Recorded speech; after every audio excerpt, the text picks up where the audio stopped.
To be alone, this word often carries a shadow. It suggests emptiness, abandonment, even failure. Yet solitude, in its true form, is not a wound, but a window.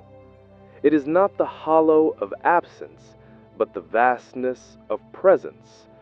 It is a return, not to isolation, but to the hidden kingdom within.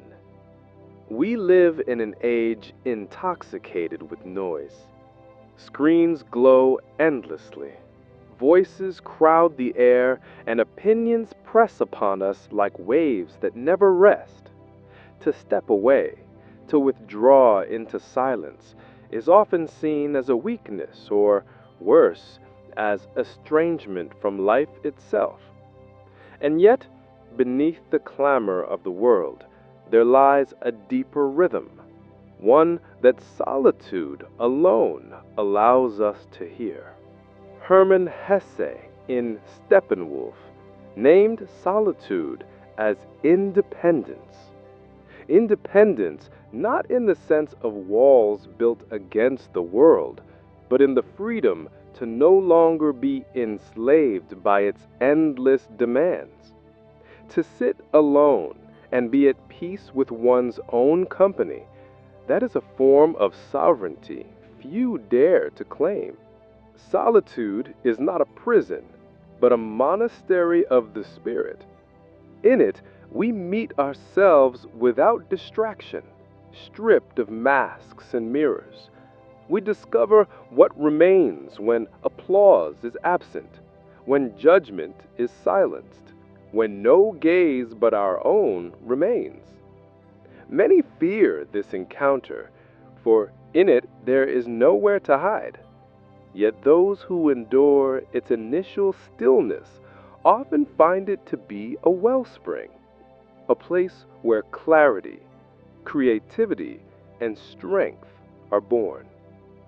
Consider the seed buried in darkness beneath the soil. Alone, unseen, it does not despair. It gathers its energy in silence, preparing the unseen work that will one day break into the light. In the same way, solitude is the soil in which our inner roots deepen. What appears barren from the outside is in truth the quiet preparation of life itself. There is a paradox here. To be truly with others, to love without clinging, to create without fear of judgment, we must first be at home in ourselves. If we lean upon others to escape our own emptiness, our connections will always be brittle, dependent, fragile. But when solitude has ripened into independence, our presence among others becomes a gift, not a grasping. We give from fullness, not from need. This is why the sages and poets so often retreated into silence, not to reject the world, but to return to it renewed. Solitude is not an escape from life, but a deepening of it. It is where the voice of the soul is no longer drowned by the chorus of expectations. And so, solitude is not loneliness. Loneliness is a hunger for what is absent. Solitude is the feast of what is present. Loneliness looks outward in despair. Solitude turns inward in discovery. Loneliness says, I am incomplete. Solitude whispers, I am whole. The one who can sit alone without fear has touched a freedom beyond circumstance. He is not enslaved by opinion, nor restless for company. His silence is not emptiness, but fullness unspoken. And from this inner strength, he can meet the world with steadiness, with clarity, with love that does not bind. But here arises the question: if solitude holds such strength, why then does it frighten us so? Why does silence feel heavy and the absence of others so unbearable? Perhaps the answer lies in what we are truly afraid to meet when we are alone. Not the silence itself, but the unmasked reflection waiting within it.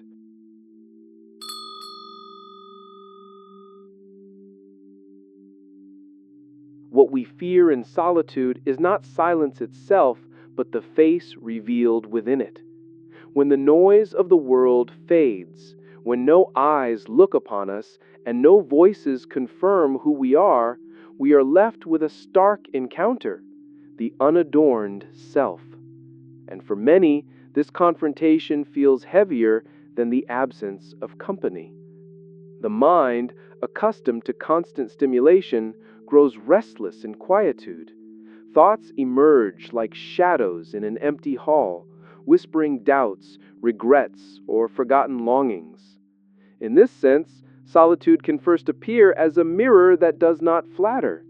It reflects the fractures we conceal beneath activity, the wounds we cover with distraction. And so, many flee from it, for to be alone is to risk seeing too much. Yet this is precisely the hidden gift of solitude. It is not meant to entertain us or to soothe us with illusions. It is meant to strip away what is false so that what is real may stand uncovered. Jung once said that who looks outside dreams, who looks inside awakes. Solitude is the doorway through which this awakening begins. It compels us to face the contents of our own depths, the forgotten child, the unhealed grief, the neglected longing for meaning. At first, the silence may roar like a storm, but as we remain within it, a different quality begins to emerge. What was once restlessness becomes spaciousness. What was once a void becomes a vessel. The self we feared to face is no longer a stranger, but a companion. The solitude that once felt like exile begins to reveal itself as homecoming. Think of the mountain hermit or the desert mystic, not as figures of rejection, but of transformation. They stepped into solitude not to escape humanity, but to strip away its illusions. Alone beneath the vast sky, they discovered that what they sought was not outside, but within. The silence of the desert, the stillness of the cave, the quiet of the forest, these are not barren places. They are the great teachers of the soul. And so, solitude becomes strength because it teaches us to stand without crutches. It shows us that our worth is not measured by applause, our identity not dependent on recognition. The one who has passed through solitude no longer trembles at rejection, no longer clings to the fragile currency of approval. He has drunk from a deeper well and knows that even when all else is stripped away, life within remains unbroken. But solitude does not make us cold. On the contrary, it makes us capable of warmer connection. For when we no longer seek from others the approval that sustains our fragile image, we are free to love without demand. We can listen without needing to be heard, give without the expectation of return. Solitude is not the end of relationship, but the purification of it. It removes the desperate hunger that turns connection into possession and leaves in its place a gentle presence that liberates both ourselves and others. Here then lies the paradox. Solitude both separates and unites. It draws us inward, yet in doing so, it prepares us for authentic meeting with the world. It seems to isolate, yet it teaches us that we are never truly alone, for the life that breathes in us is the same life that flows through all things. The independence Hesse spoke of is not the independence of isolation, but the independence of a spirit no longer enslaved by fear. To sit in solitude is to discover that we need nothing to justify our existence, that before achievement, before recognition, before relationship, there is already a sacred completeness. And it is only from this completeness that our actions, our creations, our loves can flow freely. But here another question emerges. If solitude grants us such depth, such clarity, such strength, how do we carry its stillness into the turbulence of life? How do we remain whole when the noise returns, when the world once again calls our name? Perhaps the answer lies in seeing solitude not as a place we enter and leave, but as a presence we carry wherever we go.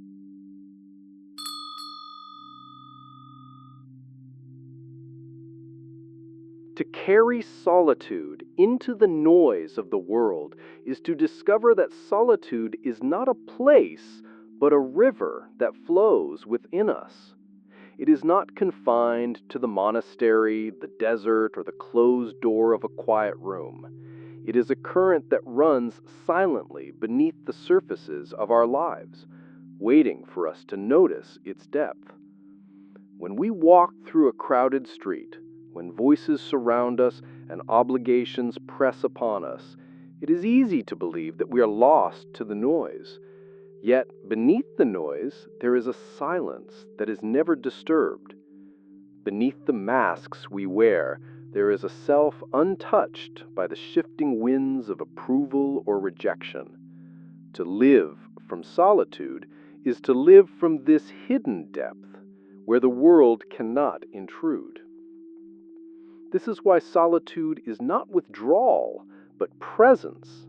It is not escape, but arrival.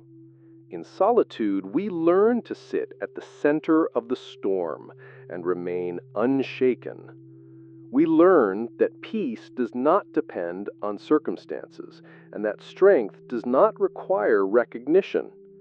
Solitude makes us sovereign, not rulers over others, but rulers of ourself. And in that sovereignty, we find freedom. Hermann Hesse called solitude independence, and he was right. For what is independence, if not the freedom to be who we are without the constant echo of external validation? What is independence, if not the capacity to stand in the vastness of life without needing to cling? The one who has embraced solitude carries within them an anchor, a still point that no wave can uproot. Think of a tree rooted deep in the earth. Storms may bend its branches, seasons may strip its leaves, yet it does not collapse because its strength lies underground, hidden from view. So it is with solitude. Our power does not come from what is seen, but from what is unseen. The roots grow in silence, and from that silence the tree bears fruit. And what greater fruit is there than presence itself? To sit with another, not because we fear being alone, but because we have discovered the richness of being whole. To love not as a cry for completion, but as an overflow of fullness. Solitude makes us companions, not beggars, givers, not takers. It transforms our relationships into true encounters, for only the one who has met themselves can truly meet another. But solitude is also a reminder of impermanence. Just as silence underlies every sound, solitude underlies every moment of connection. People will come and go, approval will rise and fall, the tides of life will shift endlessly. Yet the ground of solitude remains steady, an inner refuge no loss can take away. To live in solitude is to rest in that ground, to know that even in the darkest night, a flame burns quietly within. And so solitude becomes not loneliness, but communion, not emptiness, but fullness. It is the place where the soul bends its ear to eternity and hears the whisper that it is already enough, already whole, already free. This is the paradox we have traveled toward. Solitude, which at first felt like absence, reveals itself as the presence most essential. The silence we once fled becomes the song we cannot live without. And the independence we sought turns out to be not isolation from the world, but liberation within it. If you have felt this truth stir within you, if these words have been like ripples across the silent river of your own being, I invite you to carry it further. Support this space of reflection by liking this video and subscribing to the channel, so that together we may continue to walk the path of inner depth and timeless wisdom. For in the end, solitude is not the end of the journey. It is the beginning of everything real.